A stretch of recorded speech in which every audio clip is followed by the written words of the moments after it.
Maraming salamat at alam ko lahat kayo busy, mayroong kailangan gawin pero you allotted time to visit The Hague and visit the ICC Detention Center kahit hindi makita ni Pangulong Duterte. Pero kumusta na? Yung pagbisita ninyo, pumunta pa rin kayo.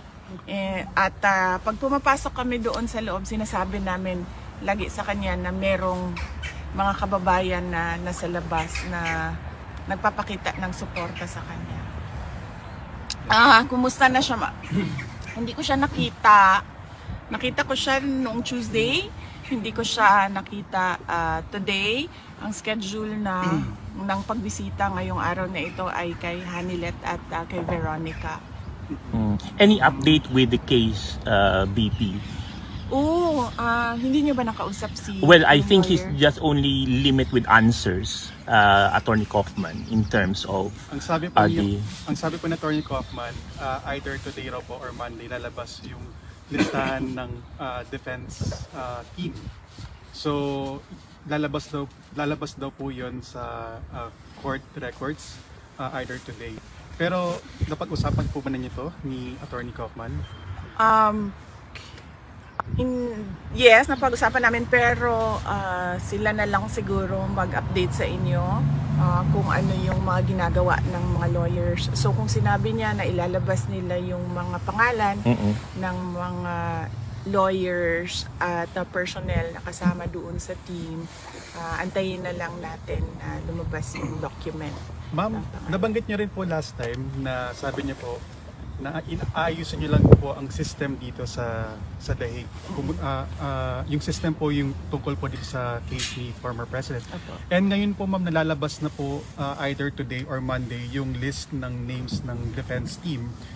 Ano pong inaasahating action from your side ma'am? Kayo po ba iuwi na ng Pilipinas or ano po bang gagawin ninyo ngayon ma'am? Tapos na yung trabaho ko dito. Yung nakita ninyo kanina, pinasok ko na naka-green na envelope. Yun yung huling-huling document na hinihingi sa akin galing sa ICC Detention Unit. At nabuo na rin namin yung legal team, yung bagong lawyer, yung isa doon kanina ay na-meet na rin ni Pangulong Duterte ngayong araw na ito. Meron na rin kaming sistema sa schedule ng mga lawyers at sistema sa liaisoning kung sino yung mag-uusap about legal matters, kung sino yung mag-uusap about mga pangangailangan ni Pangulong Duterte sa loob. At naayos na rin namin magkakapatid yung scheduling ng kung sino yung maiiwan at darating sa susunod na 2 buwan. So that's April and May. So ngayon, nandito si Veronica. Ang susunod na darating ay si Paulo, si Congressman Pulong Duterte. Kakakuha lang niya, kaka-approve lang ng kanyang visa. Nagpapasalamat kami sa tulong ng Dutch Embassy in the Philippines para makakuha siya ng visa niya to come here. So pag alis ni Hanilet, bago umalis si Hanilet, darating si Congressman Pulong Duterte. And hindi pa namin ma-confirm ang pagdating ni Mayor Sebastian Duterte, pero supposedly dapat siya yung susunod. Pag alis ni Congressman Pulong Duterte, dapat nandito na siya sa The Hague para kung ano man yung allowed na visits para sa pamilya dyan sa loob ay meron lagi family member na pumapasok doon at nakakausap ni Pangulong Duterte at nakakapagbigay ng updates sa kanya kung ano yung nangyayari dito sa labas, kung ano yung nangyayari sa atin sa Pilipinas, sa ating bayan. Ma'am, magpapasintabi lang po ako sa next question ko ma'am. Nabanggit po ninyo na sa darating po na 2 buwan ay meron pong mga kamag-anak, kapamilya po ng dating Pangulo na magbabantay or pupunta po dito sa The Hague. Sino po ang magpapondo nitong mga pagpunta po ng mga kamag-anak ninyo dito? Hindi namin napag-usapan yan. Kasi meron namang trabaho lahat. Si Hanilet ay merong mga negosyo. Ako, meron akong trabaho, may sweldo ako, meron din akong other income na tinatawag. Ang aking kapatid na si Congressman Pulong ay meron ding trabaho and meron ding sweldo si Mayor Baste. So hindi namin napapag-usapan yung pera. So ang tawag sa amin ay KKB. Kanya-kanyang bayan. Willing kami buong Kanya-kanyang Pilipino bayan. at buong mundo tumulong. May pera nga kami. Yun din po ang Willing kami napag-usapan. buong mundo, ma'am. Napag-usapan namin magkakapatid na hindi tumanggap ng donation at hindi humingi ng tulong. At kung kailangan man magbenta ng mga gamit, ay yun ang gagawin para magkaroon ng financial support sa aming kailangan gawin dito. Ma'am, Yes. may pronouncement si Senator Amy Marcos. Parang obviously, she's now no longer part of the administration party. Did she even communicate with you? Because you were friends before.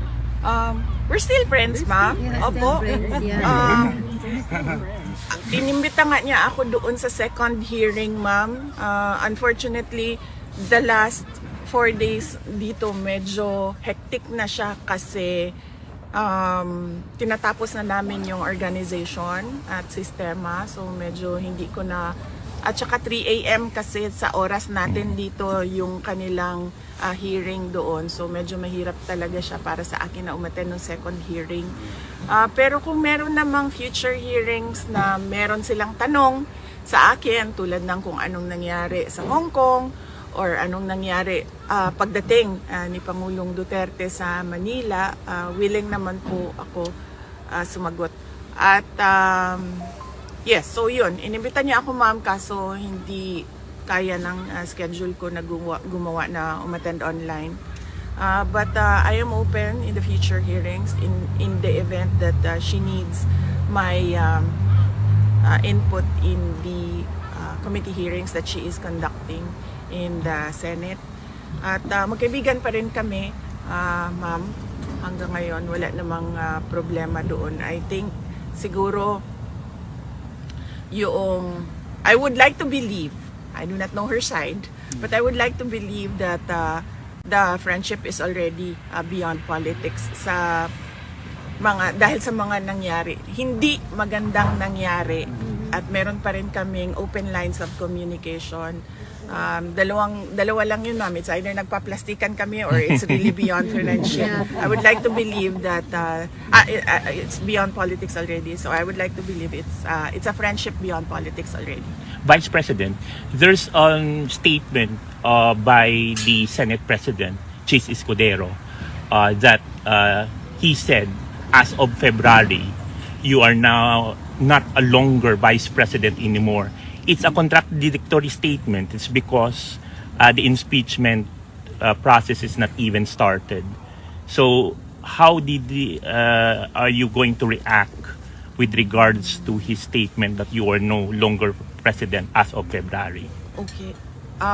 So I've not read his statement, so I do not know the entirety of what he said, and if he did said that, I do not know the context of why he said that, so I will not comment on it at this point. But if I read the statement, I will let you know. Okay, thank you. Maybe One follow-up question. Opo, ma'am. 3 years down the road, alliances.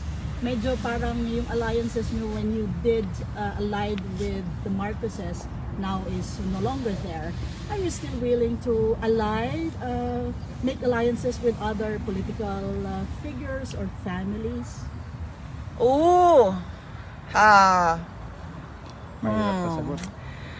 Actually, that is something that I discussed with Senator Robin Padilla, because right now he is the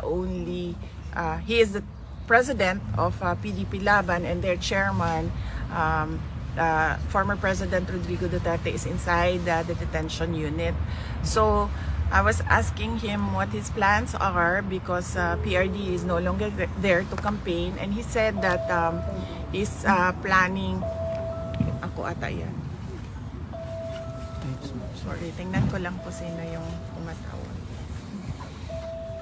Yeah, okay. I'll hold it.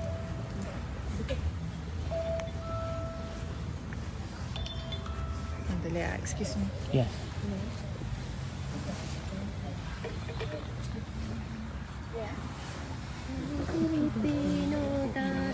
O, sino yung mic? Oh, okay. Ako na.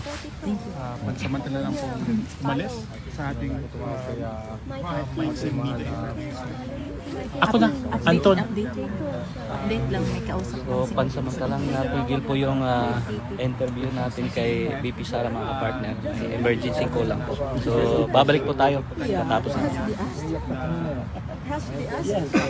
Valid question. Yeah, I agree. Now you agree. Yeah, we always agree. We're on the same boat. Yeah, the- Nila ang calendar or ang schedule ng mga bisita ng mga kaanak nila. So mananatili raw po dito nila si Veronica. It's okay. At ang susunod naman po na pupunta dito sa Dahig ay si Congressman Paulo